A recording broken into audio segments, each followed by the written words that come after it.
Alright, what's going on, guys? It's been a week since I checked. This is a gravity reading of a 100% Brett IPA that I'm doing right now. If you haven't seen my other videos, I did the R&R Coconut IPA and did it's a 10-gallon batch. I split 5 gallons into just a normal ale yeast, and then the other 5 into 100% Brettanomyces. So, and this is the Brett one. The Saccharomyces one is finished out. My last video kind of explains, my last 3 or 4 videos have kind of been on it. So, last time I did a gravity reading on this, which was last Wednesday, it was at 1026 still. And that was like almost 3 weeks, or 2 weeks. I think it was like 20 days of fermenting. So, we're basically at almost like a month now. Maybe 3 weeks. I'd have to check the dates, but it's been a while. And the gravity reading was at 1026 still, which obviously it is not done fermenting, and there's still active fermentation going on in the carboy. A little bit of bubbles, and the airlock is blown off every 15 seconds. It's been doing that for like 2 weeks. I mean, it's just like slowly trucking along. But got a gravity reading here. Let me see here. Yeah, 1016. Yeah, exactly at 1016. I'm expecting this to go under 1010. So I'm looking at least another week, possibly more. It's just probably going to start slowing down as the gravity kind of finishes up. But I did a review on the tasting of it at 1026. It's really sweet, really tropical, fruity, real peaches, lots of tangerine. I haven't tried this yet or smelt it, so this is just a little bit extra gravity reading here.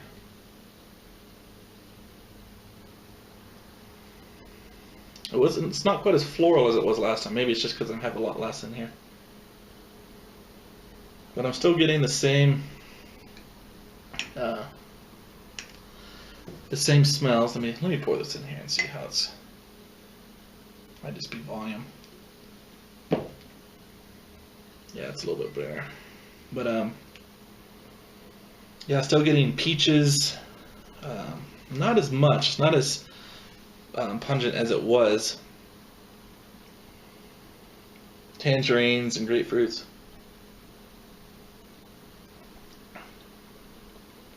It's definitely dried out quite a bit since last time. A lot more bitter than it was last time. But it's still really fruity and tropical. I'm a little concerned if it drops anywhere below 1010. The bitterness will kind of, I think, will be a little overpowering, really bitter. I am going to dry hop it pretty heavy, but if it gets down to like 10.6 or 10.06 or 10.08, it could be pretty bitter beer and really dry. But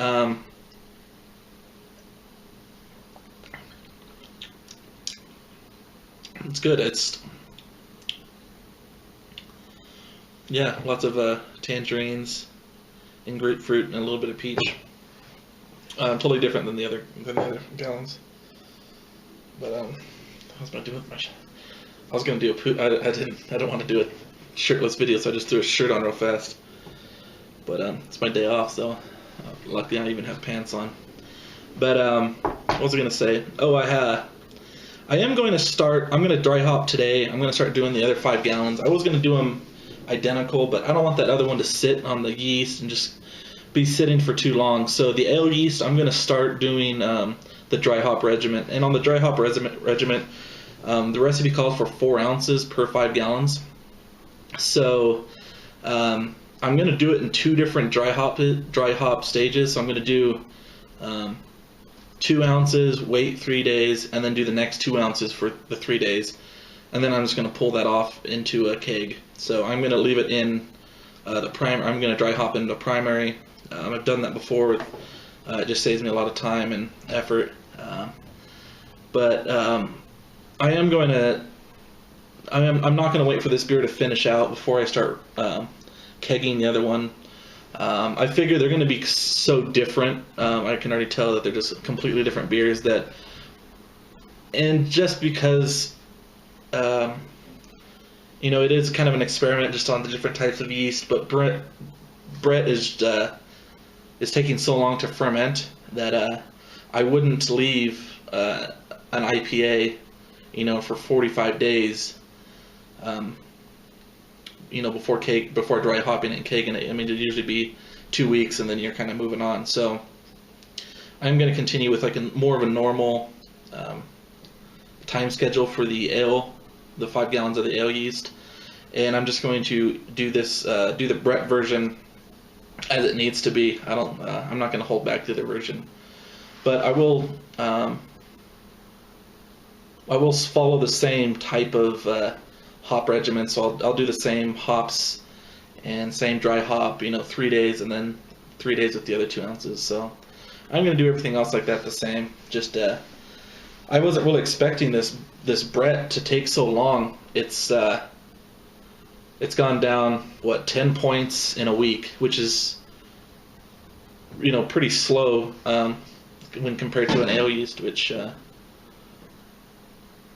which in 10 days can drop 50, 60 points, no problem. So, yeah, but I'm really happy with the way that this is turning out. I'm going to throw in some video. I did some modifications that I've been meaning to do on my brew stand, welding on a few support braces for some casters, and I got a new burner. So,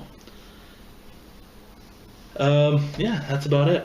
All right, well, I'm going to bore you guys for the next probably 5 or 6 minutes of just me putting this brew stand together. I totally, I did all this yesterday, but I just totally, wrenched my back. So I've literally spent all day, on a heating pad. My back is just totally fried. I don't really know what's happened. I've never had a bad back like this before.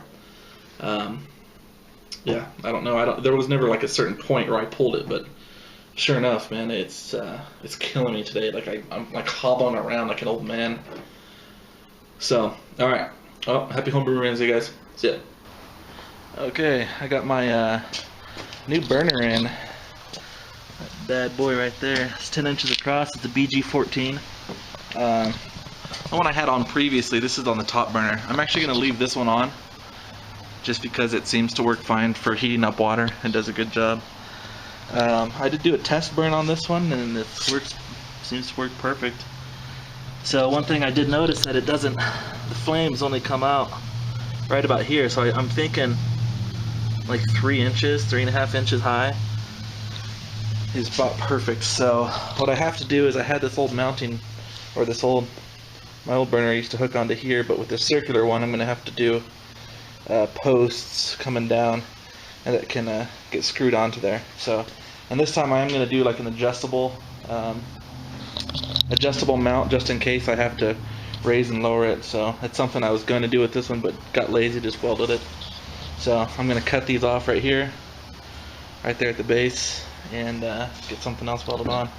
But you can see, I don't know if you guys can see this or not, but just how charcoaly, and it was burning way too rich and just making a huge mess. So I'm going to try to get this cleaned up a little bit with a brush too, and I might throw some paint on it as well. So alright, got the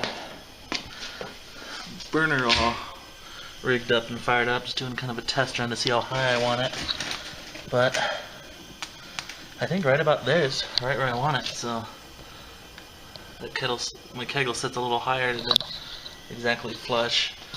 I also took this part down right here. Wow, that heat, so you can feel all the way up here.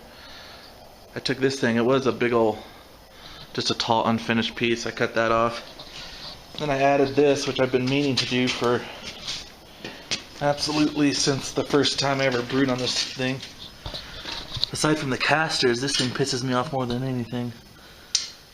Because when I boil, I want this arm out of the way, because my water is right here. I mean, my wort will be boiling right here, and that holds it out of the way. So yeah, so I think I'm gonna keep working on this thing. I basically just kind of got it to the point where I could brew on it and haven't touched it since. So I think I'm gonna put some casters on it. I'm gonna have to put supporting arms right all the way up to here, just because I think there'd be too much pressure along here. If I just put casters on it, it would just be forcing that down. I think it'd probably bend off. So, all right, looks pretty good. Let me see what happens when I. Oh, sorry about that. Give it some gas. Ooh, it blows itself out.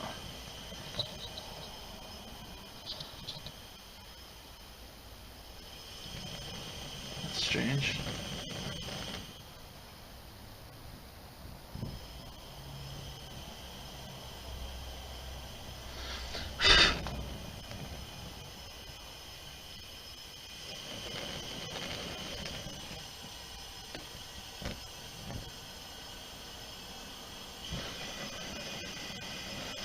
Looks like I gotta kind of adjust this. I think that right there is just gonna crush ass. Alright, I got a little plan to do with this thing, but all in all, I think I'm gonna be pretty happy with that thing, just rocking it. Again, I still have my little one up here, but I've got this thing so kind of customized and a little heat shield built into it, so I'm not gonna mess with that. It heats up water to 170 degrees, and that's all it needs to do, so that thing works fine. But alright, I'll show you guys more progress. Alright, got my casters put on right there, and then I got some support braces. That should be enough. This one right here is different because of the boil kettle platform. Needs a little bit more space, so I moved it down a little bit, so if I have to adjust my my burner by an inch or two, I can. So yeah, so I got that all welded up. Look at that weld. Look at that. What a beaut. So that is all I'm gonna do for today. It took me, shoot, 3 hours probably just to get all those cut up. So we'll see. There's a bit of a